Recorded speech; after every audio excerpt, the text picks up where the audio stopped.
You're not going to believe what just happened.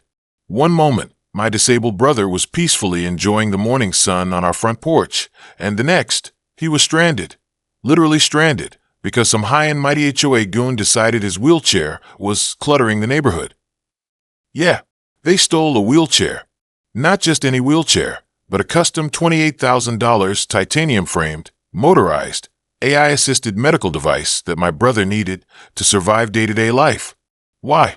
Because it violated the aesthetic of the community. But what they didn't know, and I was dying to tell them, was that my brother isn't just some disabled guy they could mess with. He's one of the most connected people in the country. Why? He owns the FBI. No, seriously. He's the silent legal owner of a private security firm that provides top-tier surveillance tech directly to the FBI.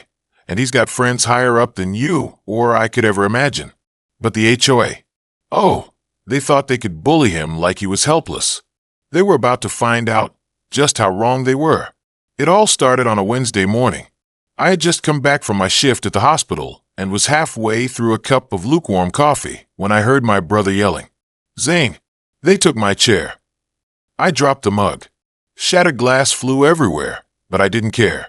I bolted out the front door and saw him, sitting helplessly on the wooden porch step, struggling to stay balanced. "What do you mean they took it?" I asked, heart pounding. He pointed toward the HOA office down the street, near the community clubhouse. They came with a flatbed truck. Said it was an unauthorized vehicle left on public display. They lifted it up and drove off like it was a stolen car. You ever been so angry you start laughing? That's where I was. These people have officially lost their minds, I muttered. Now, let me back up for a second. My brother, Adil, was paralyzed from the waist down 2 years ago in a car accident. A drunk driver going 70 in a 30 zone. He barely made it out alive. Since then, his mobility has depended entirely on that high-tech wheelchair. He can't even use a standard one due to nerve damage in his arms. That chair, it was his legs, his freedom. And these HOA clowns just towed it. I didn't even change out of my scrubs. I grabbed the keys to my truck, threw a blanket over Adil so he could rest back inside, and drove straight to the HOA office. It was the same scene I always walked into. A fake smiling receptionist, a giant community-first banner, and behind the glass door Karen. That's not me being rude. Her actual name is Karen McDaniels, head of the HOA board, and her favorite hobbies include filing complaints and calling cops on kids selling lemonade. I stormed into the office, fists clenched. "Where's my brother's wheelchair?" Karen blinked like I just asked her to explain quantum physics. "Excuse me." "His wheelchair," I said slowly. "The $28,000 custom piece of medical equipment your team just stole." She scowled. "If you're referring to the abandoned electric vehicle left on your porch, we removed it per HOA regulations regarding exterior clutter." "You mean the thing keeping a paralyzed man alive?" Karen shrugged. "It was an eyesore. We had complaints. Rules are rules." I had to physically stop myself from flipping her desk over. "Now, I know what you're thinking. Call the cops." And trust me, I did. But here's the thing. This is one of those neighborhoods. You know the kind, where the HOA has more power than the local PD. And half the officers are married to someone on the board. Sure enough, Officer Deegan showed up, took one look at Karen, and suddenly decided it was a civil matter. Said I should file a formal complaint with the HOA. It was like watching a rigged game play out in real time. But what they didn't know, what none of them had any clue about, was that my brother, for all his calm and quiet exterior, wasn't just any disabled man. Back in his pre-accident life, Adil was a tech genius. The kind of guy who made $10 million before 30 and got bored of Silicon Valley. He didn't just design software. He built security frameworks for government agencies. His consulting firm wasn't just successful. It was essential. And after the accident, when he couldn't walk, he didn't stop. He kept building smarter systems, tighter surveillance tools. And a few months back, he told me something that didn't click until that exact moment. Technically, he'd said with a grin, my company owns 49% of a surveillance contract pipeline the FBI depends on. If we walk, half their systems go dark. He wasn't bragging. He was stating a fact. So you see, Karen and her clipboard army had just picked a fight with the guy who keeps the nation's top law enforcement agency online. When I got back home, Adil was already tapping away on his laptop. "What are you doing?" I asked. "Running facial recognition on the truck license plate that took my chair. Got them on 4 cameras in the neighborhood, cross-referencing with HOA employee records." "Dude, are you?" "Yes," he said calmly. "And by the way, did you know Karen's real estate license expired last year? And she's still making decisions as if she owns this place." That's when I realized this wasn't just going to be a complaint. This was going to be war. And Adil, he was just warming up. By that evening, Adil had built an entire profile on the truck, the driver, and Karen's little HOA operation. He even found a shady contract with a private towing company listed under a Shell LLC, conveniently linked to Karen's cousin. She was getting kickbacks for every illegal object towed in the neighborhood. Adil printed out the connection chart, like those you see in FBI briefings, with red strings and arrows connecting all the names. "You're insane," I told him, staring at it. He didn't look up. "No, I'm disabled. That forces you to get smarter." The next morning, we didn't go to the HOA office. We went higher. Adil called in a favor, not from a lawyer, not from the police, but from someone with a badge that doesn't get ignored. A black SUV rolled up to our house around 9:30 a.m.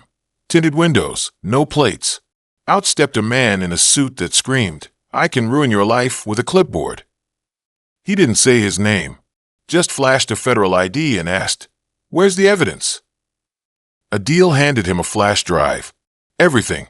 Timestamps, financials, camera footage. I also tracked down 5 prior wheelchair confiscations they buried in paperwork. All victims were disabled. All were threatened into silence. The man looked over the data, nodded once, then got back into the SUV. We didn't know exactly what was going to happen, but something was about to blow. And boy, did it. That Friday, our peaceful, nosy neighborhood became ground zero for one of the wildest raids I've ever seen. Black SUVs, unmarked vans, a full tech crimes unit rolled in with servers, briefcases, and a warrant thicker than Karen's homeowner rulebook. The HOA office was taped off. People in suits and gloves carried out boxes of files, hard drives, even Karen's personal laptop. One agent escorted her out in cuffs. She wasn't even trying to deny it. She was shouting legal jargon that didn't make sense, claiming sovereign citizen rights, and that this was a deep state attack. No, Karen. This was the state. The same cop who had refused to help us earlier just stood nearby, blinking like he'd seen a ghost. And Adil, he sat in his backup wheelchair on our porch, sipping orange juice through a straw like a king watching peasants scramble. "They should have asked who I was," he said. The neighborhood exploded with gossip. People who had been too afraid to speak up started knocking on our door. One neighbor, Mrs. Thompson, admitted the HOA had fined her $500 for her husband's oxygen tank being visible through the living room window. Another revealed her father's walker had been confiscated for being an obstruction. All disabled, all targeted. Adil documented every case. Each story added fuel to his already fire-breathing digital case file. Turns out Karen's reign wasn't just annoying, it was criminally discriminatory. And Adil wasn't just exposing her. He was building a class action. Meanwhile, we got a call from the man in the suit, the one who took Adil's flash drive. He spoke directly to Adil this time, and the conversation was short. "You're good. It's in motion. Expect more subpoenas next week." And then he added, "You ever think about doing this professionally?" Adil laughed. "I kind of already do." That's when I realized this wasn't just revenge. This was justice, delivered with federal precision. 2 weeks later, Karen was out on bail, but banned from entering any HOA building. Adil's wheelchair was returned, polished, untouched, like the agents wanted to make up for the theft. But the real win? A state senator publicly announced a new bill aimed at disbanding abusive HOAs and adding protections for disabled residents. And who did they name in the press release? Adil Baloch, cybersecurity expert, federal contractor, and advocate for disabled rights. Yeah, that's my brother. The local news couldn't get enough. Cameras lined up outside our porch. They wanted interviews, photos. Karen, meanwhile, had become the internet's favorite villain, trending under hashtag wheelchair Karen. One night, as I brought Adil a cup of tea, he looked out across the now quiet neighborhood and said, "I didn't plan any of this, but maybe it was supposed to happen." "You mean Karen committing multiple felonies?" I joked. "No," he said seriously. "Us standing up for everyone else who couldn't." The neighborhood hadn't just changed, it felt reborn. Where once there were whispers and resentment, now people waved when they passed. Families came out for evening walks again.